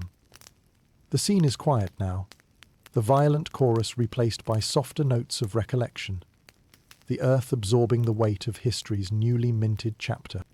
The aftermath of the battle feels like a heavy exhale across the plains, where bodies are strewn in sombre repose and armour clinks softly as soldiers regroup and assess. It's a hauntingly beautiful silence, filled with stories of valour and sacrifice captured in the whisper of the gentle breeze. Each fallen warrior tells a part of the great narrative, a reminder that history's pages are oft inked in sacrifice and belief. Moving through the aftermath, you witness Athenian soldiers leaning against their shields, faces haggard yet triumphant. They wear their victory with a muted awe, understanding the enormity of what has just transpired, even if the full repercussions lie ahead, waiting to blossom into legacy. As the Athenians count their losses and gather their wounded, their minds steep in the colours of bitter triumph, shadows of grief for comrades lost, blending with the luminous warmth of victory achieved. Each survivor bears a silent testament, a covenant to carry forth the stories of those who gave everything in the service of something greater. It's here in the stillness that the realization takes hold. They have faced the mighty Persian Empire and endured. The paradox of human resilience, outshining sheer power, is alive, sparking against the mundane yet profound backdrop of hard-fought survival. Historians often debate the impact of this battle, how such a decisive and unlikely victory could echo through the ages, hinting at a turning point in the annals of Western civilization. This victory against the odds stands as a beacon that illustrates the potential of strategic brilliance and tenacious spirit, a hallmark for nations that would come to see Marathon woven through the fabric of their own emerging identities. Despite the weight of the moment, humour surfaces. Grins exchanged between weary warriors aware that stories of exaggerated personal heroism will expand their legend with each retelling at the agora's hearthside. Jokes about the number of times they thought they'd become untimely decorations for Persephone are whispered as a balm across the day's sombre shadows. Your mind draws to the significance of this triumph and to the reality punctuating every heartbeat. The collective jubilation mingled with sorrow is palpable. More than a battlefield, Marathon becomes a crucible, melding individuals into legends and legends into foundations for future dreams. Across the horizon, the knowledge that they stood strong against overwhelming odds grants the Greeks a new sense of identity, a unity forged not by blood alone, but by shared valour. It's a testament that endures the bustle of sunsets and the gentle caress of time over land and memory. As the remainder of the day ebbs, you see fresh hope taking root among the Athenian populace. A conviction that resonates beyond the immediate victory. A promise renewed between the city-state and the eternal spirit it embodies. Bruised, yet unbowed, every Greek heart beats brighter, with the understanding that their rugged resolve has touched the foundation of possibility. Standing here, you reflect on the sheer potency of belief put into action, carving out a legacy that lives on in stone and soul. This quiet moment becomes a poignant reminder of the complexity and beauty inherent within conflict, where out of chaos emerges clarity, and timelessness slips forth from each stride across the plains. Marathon's shadows stretch long, but light remains certain, its cadence locked forever in the annals of shared remembrance. A tribute to the indisputable power of human grit and imagination, etched into the strands of history that the world will unfurl across generations yet to come. As the Athenian forces regroup and stories of the day's events begin to spiral through the army ranks, a lone figure emerges from the heart of this victory, destined to imprint a tale as enduring as Marathon itself. Images of the battlefield recede to reveal a solitary runner, a messenger tasked with returning to Athens to share the news of triumph. A personal odyssey as captivating as the battle itself. This solitary runner, a small but significant silhouette against the vast expanse of Greece, embarks on a journey filled with both promise and peril. Imagine him now. Muscles taut, heart beating with the rhythm of victory, driven by responsibility as much as the strong sinew of his legs. The air is charged with expectation as he sets off, the dust swirling up behind him, a ghostly echo of human determination. His feet pound the familiar paths, navigating rocky trails and verdant stretches, the landscape blurring into a tapestry of olive trees and grassy fields that unfurl with each footfall. The runner's breath synchronizes with the heartbeat of the earth, a melodic affirmation that echoes across the unyielding terrain between Marathon and Athens. You can almost feel his endurance, pushing through fatigue, each stride a vibrant testament to the purpose imbued within his mission. This is no leisurely marathon. It is a sprint across the cradle of nascent democracy. An urgency woven with expectation whispering in the wind, stories carried within him as he glides through the ancient pathways. Tales abound regarding this legendary messenger, often known as Pheidippides, yet facts dance between myth and reality, a fusion lifting his simple act of duty to an eternally cherished legacy. Historians engage in passionate discourse regarding his role. Did he forge a direct line concluding with his life, breathlessly whispering, "Nen kekaman, we have won," before collapsing? Or was this narrative, resplendent with heroism and sacrifice, more an eloquent expansion to enhance a people's legacy? Images flit through your mind, of the runner cresting the final hill, Athens rising like an eternal guardian against the horizon, its Parthenon gleaming under a forgiving sun.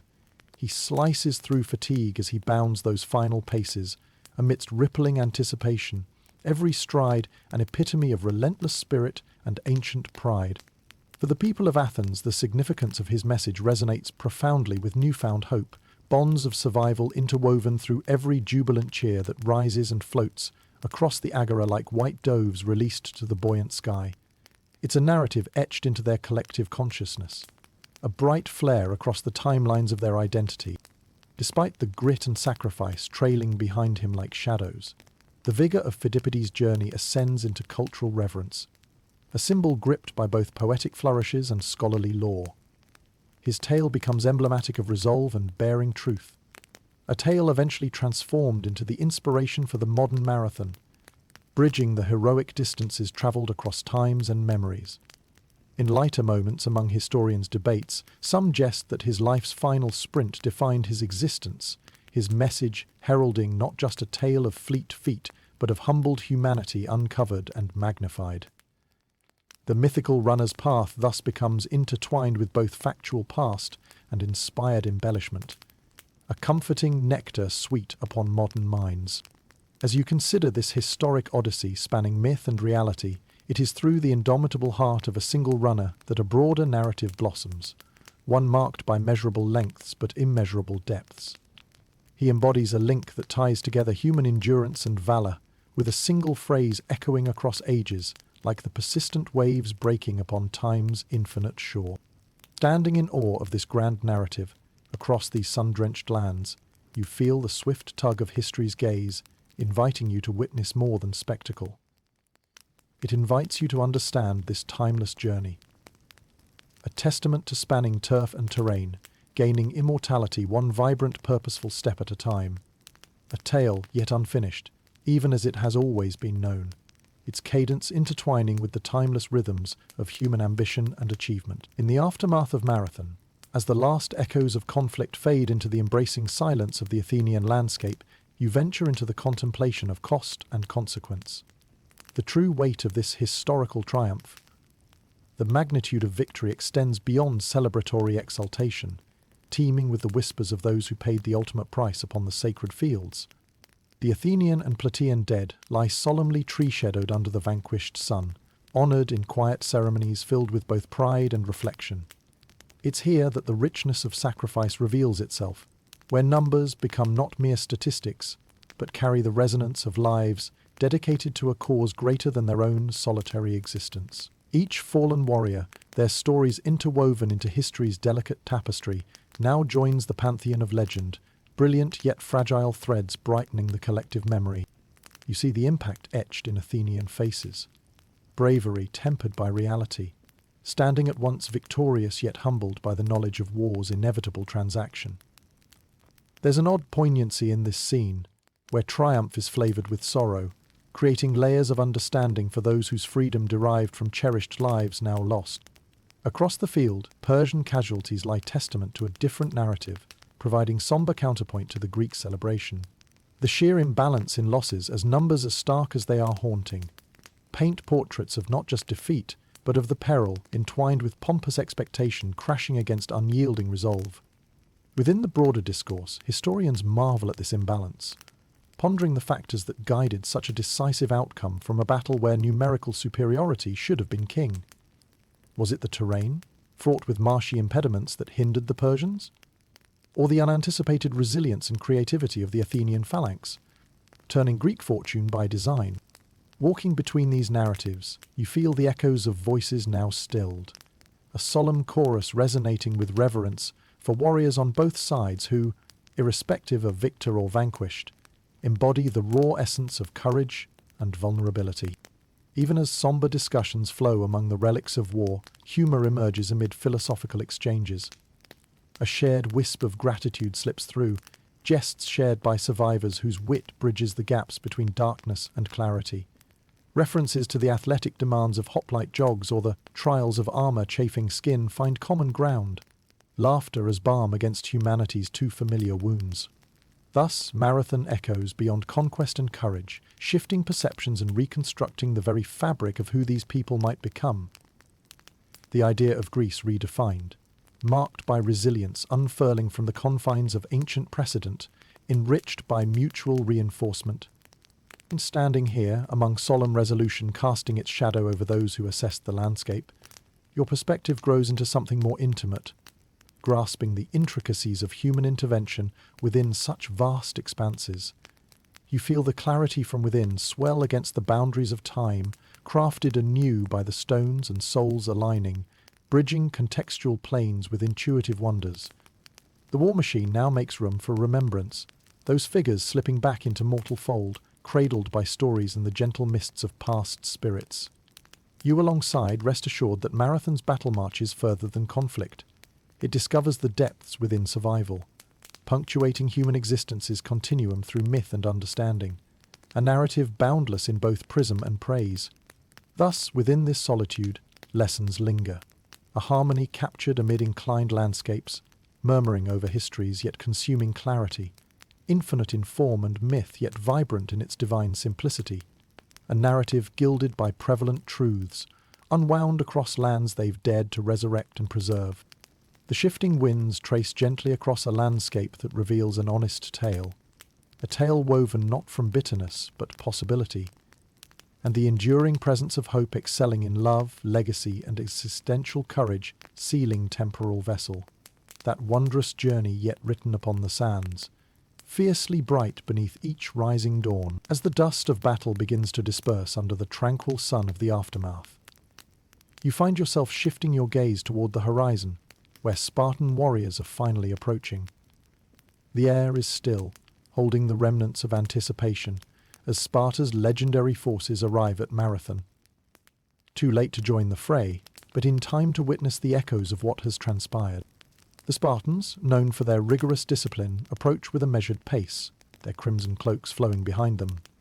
A stark contrast against the earthen tones of the field. It's a vision of martial splendor, though marked with the subtle disappointment of unmet intentions.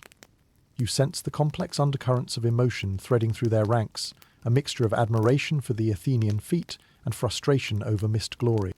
Standing at the precipice of this quieted landscape, the Spartans scan the battleground with their sharp, discerning eyes.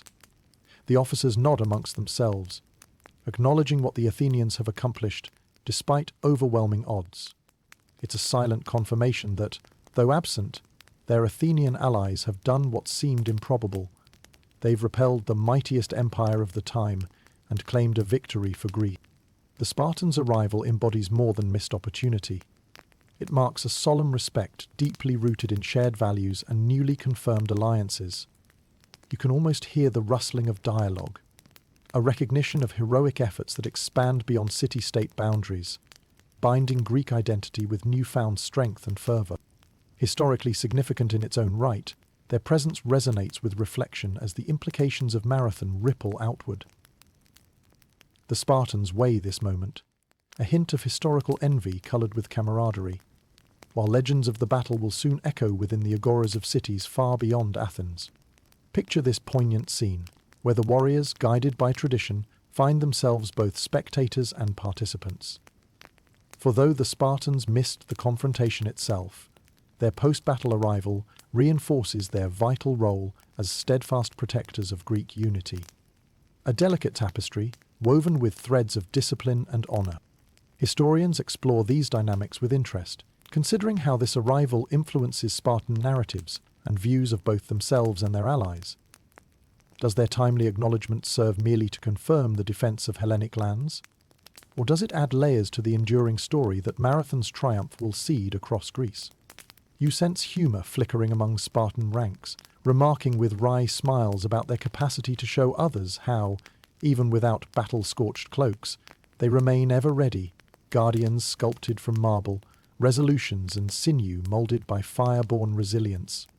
In this hushed commemoration of allied perseverance, you grasp the essence of Greek complexities, where collective strength is fortified by adversity and alliances are strengthened not merely through words, but through actions confirmed. It finds its meaning in more than the crest of battle. The Spartan arrival seals a pact with history itself. As Spartans solemnly survey the scarred field, they silently extend respect to the fallen Athenian and Persian warriors. The landscape echoes with an unspoken tribute, a mutual nod to valour, tapestry woven across identities, where honour extends beyond borders, continuous yet newly enriched. Standing here as part of this unfolding dialogue, you realise that the immediate victory at Marathon extends beyond spear and shield. It becomes a beacon for unity, underlined by footsteps settling onto these sacred lands with each subtle step. It is a monument to the Hellenic scope that one day might defy even the infinitude of time. A fabric of unity, newly tested and confirmed by bladed resolve and shared remembrance, resounds with potential and promise. A horizon vast as the open sea, forever finding multitudes beneath the sun's eternal embrace, amidst warriors who came too late, yet arrived just in time to crystallize the mythic flow of Marathon's singular legacy. This harmony of presence resonates across realms, carving its truth into milestones and enduring visions, paving the way for narratives where courage and identity endure, unshackled from mere moments yet forever guided by the clarity of shared purpose. The time aligns with the courage that knows no frontier and dreams of the Greece that unites beneath vast and expanding skies, spellbound by harmony and possibility, transfixed beneath the perennial stars. As the Allies regroup and reflect on the wondrous victory at Marathon, there is a palpable shift in the atmosphere, a sense of Greece collectively exhaling after holding its breath. You find yourself awash in the dawning realization of what this triumph means not only for Athens, but for the entire Greek world. The land itself seems to expand under the weight of newfound possibility, stretching her arms wide to embrace an era transformed by courage. In Athens, the agora buzzes with a renewed sense of vitality, voices ringing with pride that echoes through the city's ancient stones. Citizens gather in clusters, animated in their discussions, dissecting every element of the battle with awe and admiration. The recent victory carries a resonance beyond its immediate impact, threading through daily life as both inspiration and affirmation of a burgeoning identity.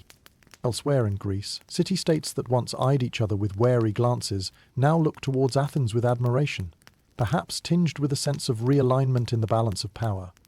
The tremors of unity ripple across the land as Greek city-states assess their positions within this evolving narrative, a narrative where defiance against a common foe shifts from myth to tangible reality.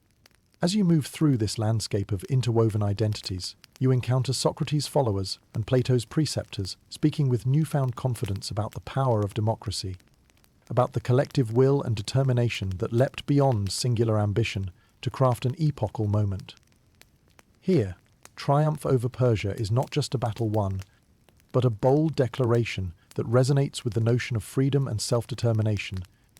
Imagine settlers from Corinth or Thebes sensing the shift of winds as whispered news spreads, creating ripples that eventually knock on their doors, enkindling the flame of cooperation amidst rivalry.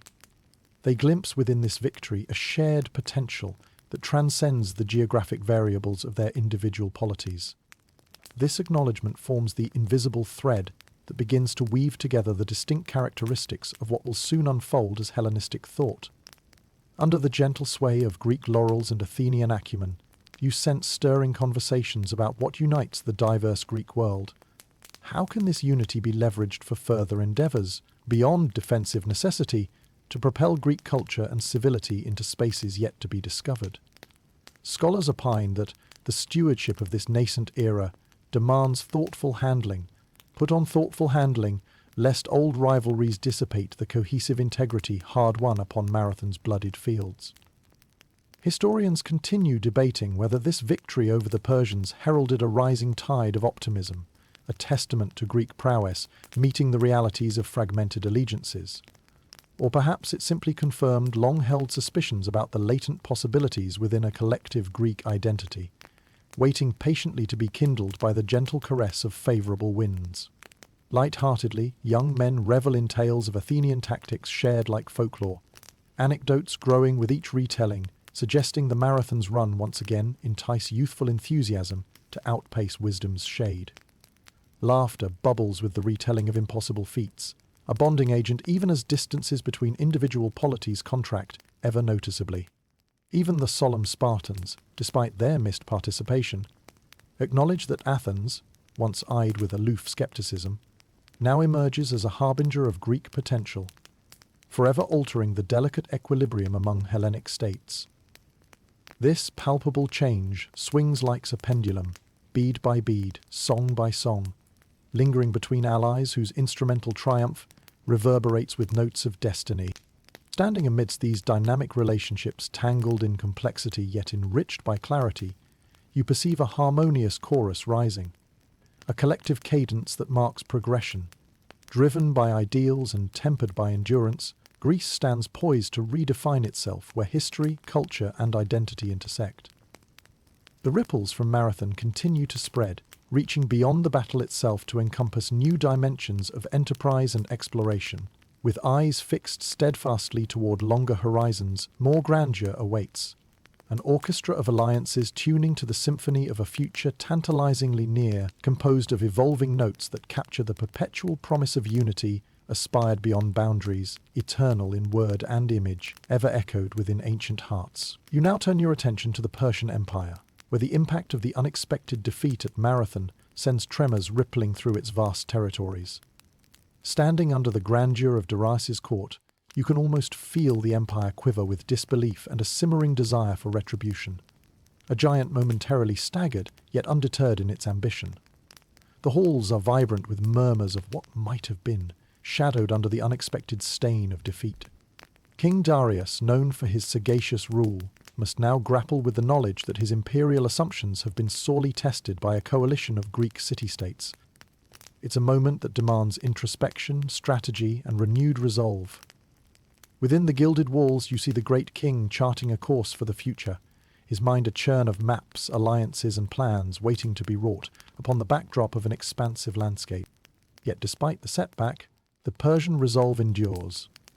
The empire is vast, its roots extending deep into rich cultural soils, each region still a vibrant thread, interwoven with the overarching tapestry. Darius, undaunted by this temporary reversal, contemplates the lessons within the Greek theatre and renews his focus with an intensity akin to the tightening of a well-made bowstring. You hear discussions among Persian advisors about the need to reassert control and reputation, a discussion alive with the urgency of recommitment and aspirations that must not slip away. The empire, though bruised, is far from shattered. Within the halls of Persepolis, Susa, and beyond, ideas sprout like intrepid seeds planted amid turbulent yet fertile ground, waiting to germinate when opportune moments beckon. The ebb and flow of Persian power insists upon response. While the Persian army absorbs its loss, Darius has no intention of leaving this affront unanswered. His thoughts drift toward the tranquil blue of the Aegean, and beyond to the indomitable Greeks, whose impudent stance rattled even the kingly egos topped by imperial crowns. Historians ponder whether Darius's motives spring from ceaseless ambition or a careful consideration of the geopolitical necessities which demand Persia must never soften its influence. While they may clash over nuance, they eventually align in understanding that such adversities provide fertile ground upon which future intentions can be swayed and recalibrated. So here you stand within the fragrant gardens of the Persian court, a mosaic painted with the aspirations of a humbled yet undaunted empire. Persia prepares itself for the potential of another campaign, one conceived with wider perspectives, perhaps even bearing greater precision, informed by past encounters and future intentions now considered anew. In the hushed shadows of eastern palaces, humour ages well, as generals chamber their scribes' exaggerations of faux triumphs as coincidentally great beyond sketch artists' talents. Stories grow, where fallen swords tangle with wild olives. Spice laughter with the rich amusement only the wise endure. To this fragrant mix of reflection and anticipation emerges a deeper inspiration, an idea that the setback among Greeks is a map, suggesting the reordering of dreams, rather than a complete retraction of imperial ambition. Darius is nothing if not a strategist, an architect of both persistence and patience, as each plan, drawn anew in the heart, promises eventual resurgence. The complexity inherent within Persia's renewed focus grounds you, making it clear that the empire's tale is far from complete. Amidst challenges met and those forthcoming, you perceive the hum of transformation. Hand in hand with fate's enduring ability to surprise, as Persia looks more securely upon itself, girded for whatever distance their self-spun purpose may yet travel. Thus, while sunsets may momentarily close upon defeat, the vista remains bright with opportunity, where lines unroll into deeper climates and histories, embraced among future stances yet profound upon seas that modestly brave even eastward beyond cold lands.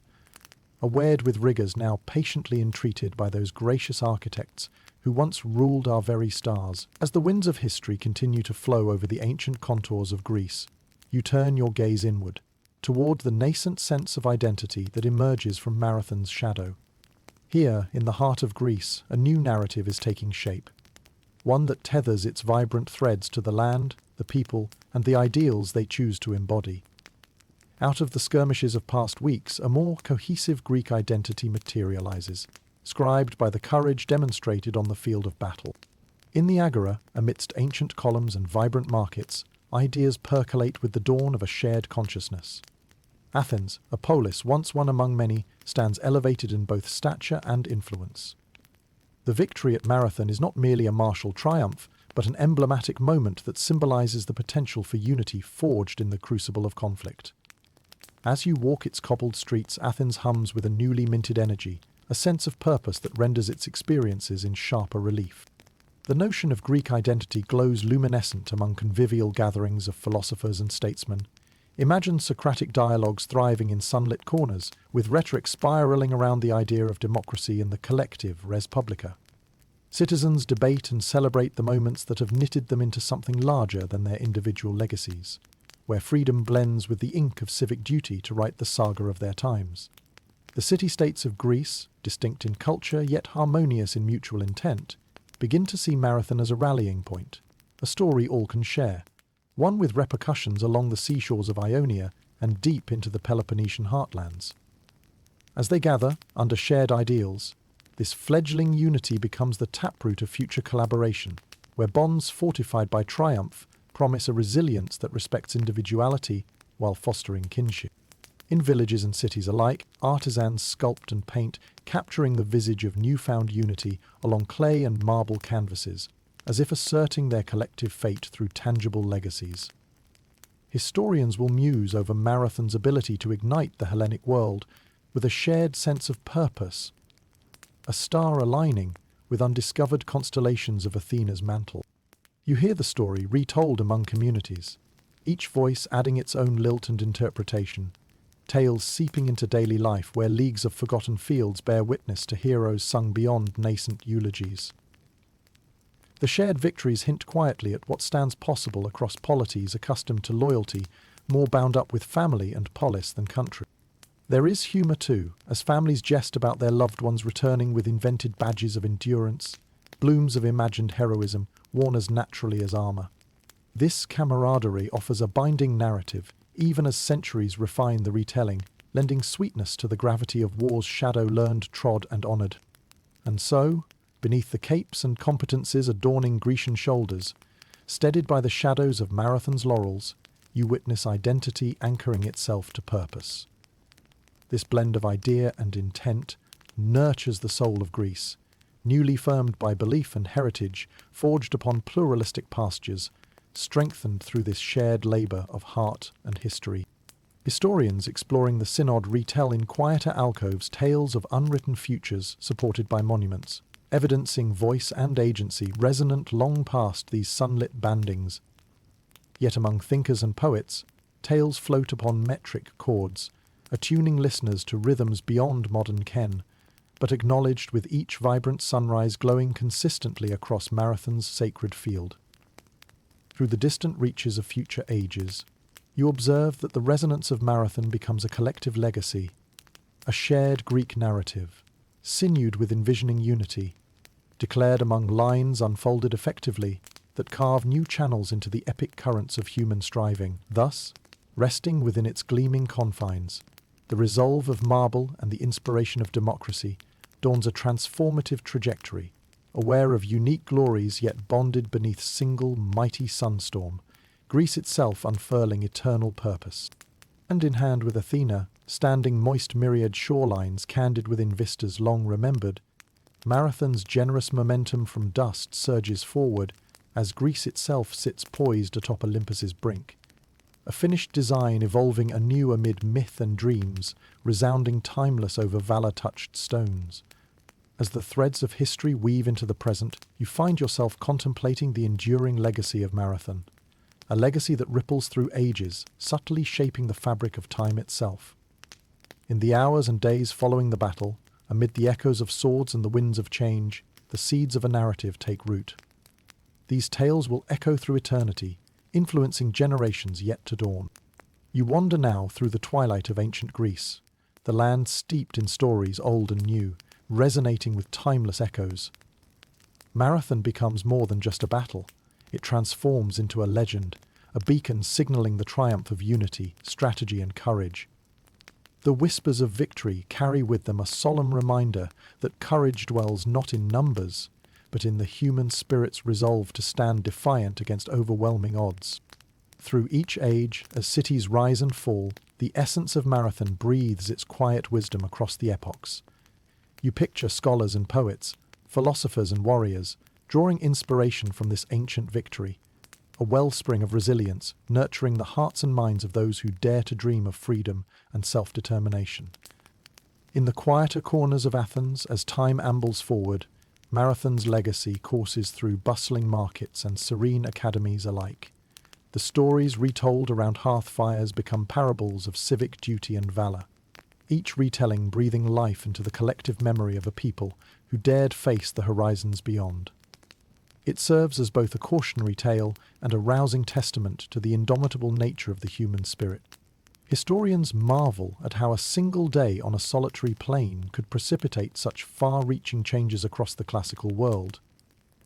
Whether comparing Marathon's impact to a pebble rippling over calm waters or a tempest reshaping the land itself, they resonate with insights about the rock-solid resilience and potential that lay dormant within seemingly disparate city-states. Even in the moments of levity, folks jest about some ancient ancestor's role in the battle. Embellished tales of glory where grandfathers ran faster, fought longer, and snatched glory from the jaws of myth itself. It's the idiosyncratic wink that history shares, a reminder that legacy isn't always solemn, but dances lively through the narrative threads. As you stand on the fading thresholds of time, the past morphs seamlessly into the present, an ever-fluid dance where moment meets eternity, crafting tales both tenacious and ethereal. Marathon is now entwined within the contours of world culture, a legacy unfolding through palimpsests of valor, weaving the ancient bonds of history with the vibrant threads of modern aspiration. In these final reflections, cradled between dusk and dawn, you find a resonant peace amidst the echoes of Marathon's saga. This is a legacy where courage met consequence, where collective identity coalesced into a vision much grander than any solitary dream. The dance of history breathes eternally here, in rhythms vibrant with memory and whisper, a poignant testament to humankind's unswerving quest to shape its fate within an endless horizon of possibility. As the night stretches onward, enveloped by starlit tranquility, the lessons from Marathon linger, a quiet assurance that the march of progress carries with it the very essence of courage.